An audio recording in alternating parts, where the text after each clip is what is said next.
पुढची बातमी ही भाजपच्या राजकीय वर्तुळातून, कारण जागा वाटपाच्या चर्चेसाठी अमित शहा हे आज मुंबईत असणार। मुंबईसह कोकणातील जागांचा आढावा हा केंद्रीय गृहमंत्री अमित शहा यांच्याकडून घेतला जाणार आहे। दादरमध्ये मुंबईतील भाजप पदाधिकाऱ्यांशी ते संवाद सुद्धा साधणार आहेत।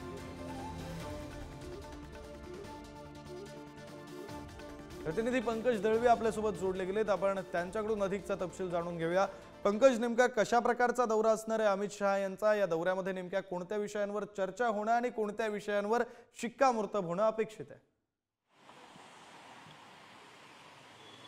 विक्रांत, अमित शहा यांचा हा दौरा, मुंबई दौरा अत्यंत महत्त्वाचा आहे, कारण 2 दिवसांमध्ये पितृपक्ष संपून नवरात्री सुरू होते, घटस्थापना आहे।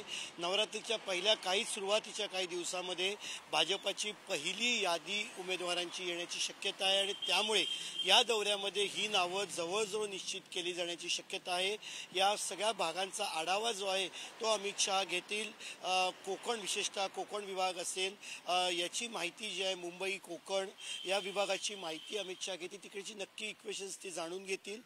2 बैठका त्यांच्या आहेत। मुंबईला दादरच्या योगी सभागृहामध्ये त्यांची बैठक आहे आणि सिडको कन्व्हेन्शन ग्राउंड जे आहे नवी मुंबई वाशी, इथे दुसरी संध्याकाळी बैठक आहे।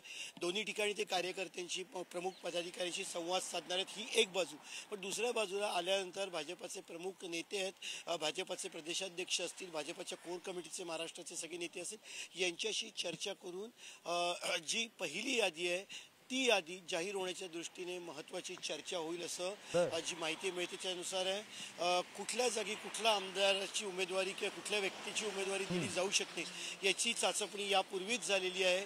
फक्त त्याला अंतिम स्वरूप देण्याचं जी फॉर्मॅलिटी आहे ती बाकी आहे आणि त्याच्यामुळे ही बैठक, आजच्या अमित शहांचा मुंबई दौरा हा अत्यंत महत्त्वाचा आहे।